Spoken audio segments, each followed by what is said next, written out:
we are. So I'm kind of framing this whole discussion, and to start it off, apologies. I think my Wi-Fi in this room is a little spotty. If it starts to go out, I'm just going to go off video and save you the trouble of having to look at me.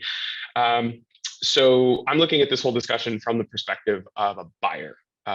If I'm looking to offset some of my emissions by purchasing carbon credits, it helps to have a little bit of a footing in some of the pitfalls that you might run into. So we're just going to pick up sort of from where Derek walked us into this conversation and go from there. How I frame the question: when I'm buying offsets, how do I make sure that they are quality, they're high quality? And as with just about anything that I try to remember, it helps me to use mnemonics. So a lot of what Derek was just describing, my organization, the Center for Resource Solutions, likes to call the Paver Criterias. We're talking permanence, additionality, verifiability, enforceability, and reality. And rather than just having you stare at this sheet for the next couple of minutes, I'm just going to break down each one of those, starting with permanence. This is now sort of being called durability as well, because permanent, that's that's kind of a tricky thing to meet. So now we're looking at the gray areas of how durable is the carbon that's stored. I think I am starting to glitch. Sorry about that. So yeah, we know that nothing is forever, but some things last a lot longer than others. And that sort of begs the question, how long should, let's look at sequestered carbon, last?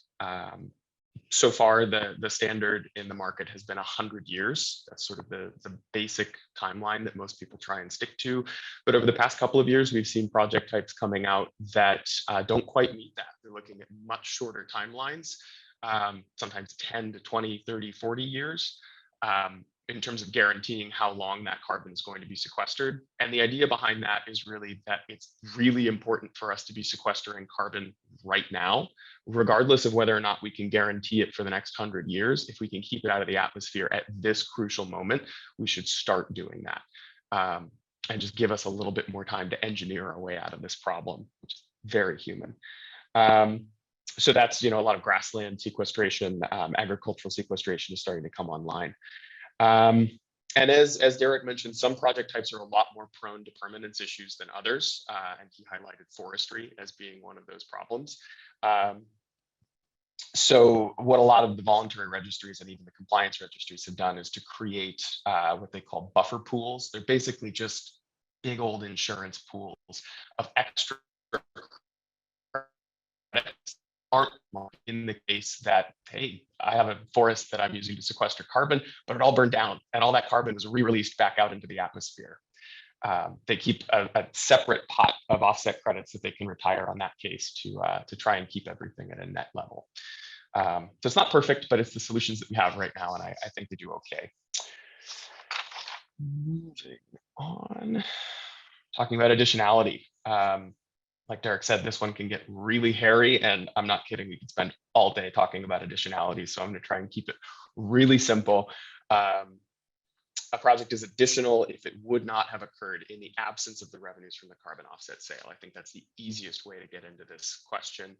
And it's absolutely crucial to ensuring that the offsets that you're purchasing are actually balancing your emissions. So when you're looking to buy carbon offsets, absolutely focus on additionality every single time. So things that you want to look for, you want to make sure that the project is surplus to regulation, that no law that's out on the books could have meant that sequestration of carbon or that avoidance of emission.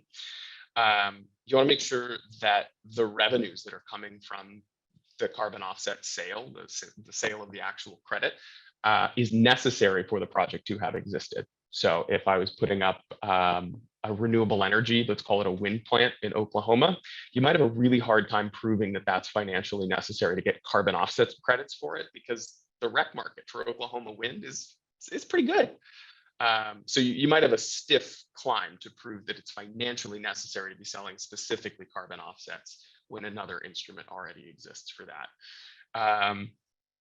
And you want to make sure that what you're doing is not common practice. I think, again, Oklahoma wind, there's a lot of it going up. It's kind of hard to prove that this is a new thing that needs carbon offset credits. And to their credit, a lot of the crediting agencies, we're talking about, Vera, gold standard. They're pretty good at sussing out these things. They have sometimes rather broad, but often very specific additionality tests that sort of fit in with each of their methodologies and project types. So those are often pretty nuanced, and I think they do a pretty good job overall. But a lot of project developers have gotten pretty good at finding those little gray areas, those margins where maybe the project specific additionality determinations don't quite catch this little problem with certain projects. And developers are pretty good at, if we take a look at this little graph, the difference between the do nothing scenario and the baseline scenario can often be sort of understated. Developers will try and close that gap between the blue and the red lines to make it appear as though the emission reduction project is perhaps greater than it is in reality. So that's why I think determining additionality is very, very important as a buyer. Next, we can move on to verifiability. If a project says that they're avoiding emissions or sequestering carbon, how can we be sure about that? Here, we lean a lot on the registries and the methodologies that they've baked into their processes. There are extensive. There's a lot of work that goes onto the front end of a project as it's coming online and before credits are granted to the owners. There's a lot of work that they have to do to prove that what they're doing, meets all of these criteria first off, but also that it's able to be easily verified time and time again.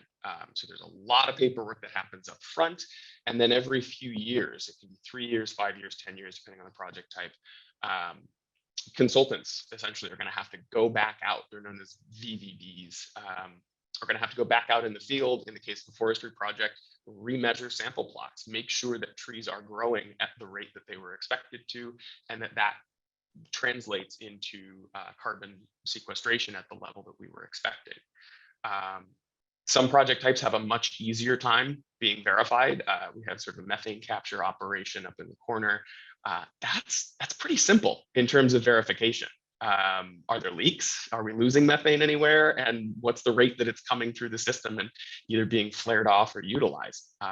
It's pretty straightforward in that case, whereas trying to do biomass quantifications across hectares of forest can get a little tricky. So that's something that you might want to consider if you're a really risk-averse buyer.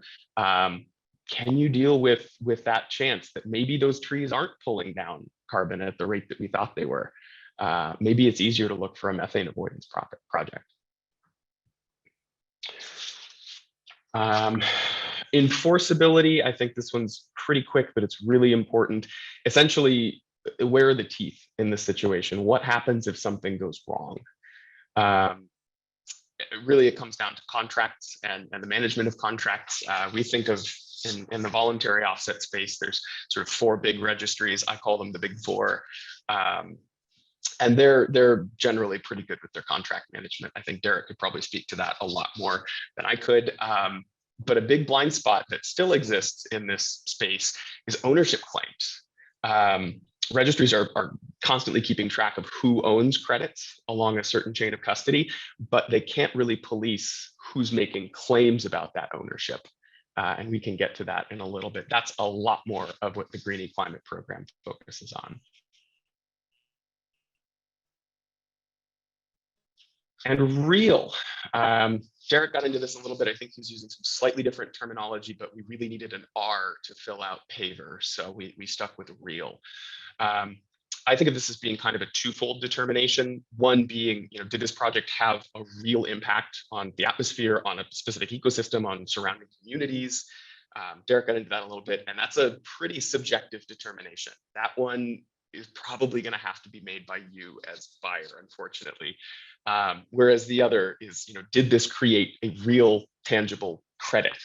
Is this something that we can point to? Is it serialized, tokenized? Is this a real tradable thing that we can follow on the market? And that's sort of the case on the right there between a sort of traditional carbon offset trading platform like APX. And now what we're seeing pop onto the market a little bit more is something like Toucan, which is sort of serializing DCS credits. It's funky thing, and using blockchain a lot more to track how those transactions are happening. So both real, just kind of different ways of doing it. And then let's see. Yeah, I think the subjective piece of that was pretty well spoken to. So that's Paver. I think that's really the important thing to remember if you're a buyer, if you're looking for a quick way to just think, how do I make sure that this is good? Paver. The good news is that in a program like the Greenie Climate Program, we're doing that work for you. So we have an independent board that's looking out at new project types as they're coming online, at methodologies, and determining, we don't quite think that this new grassland methodology meets our qualities for permanence. We don't think that this is lasting quite long enough. We're not going to allow it for use in the Greenie Climate Program. These are the approved project types. You can see they've been around for a long time. They've been argued over for a long time, and we think that they've done a pretty good job at meeting our requirements. And most of what we do, as I mentioned during that enforceability section, is to focus really not on the generation creation of the carbon offset, but to really be looking at the transaction, the sale of that carbon offset. That's really where these existing verification bodies don't have a whole lot of oversight. And so what we do is to work with sellers of carbon offsets to make sure that the projects they're purchasing from meet our standards, and that they are selling those offsets to an approved set of customers, delivering them clear guidance on how they should be used, making sure that consumers are receiving plenty of disclosure about where the carbon offsets came from, who's benefiting them, that the whole is clear and understandable as this confusing field can be. And with that, I will wrap up. I look forward to any questions you all might have.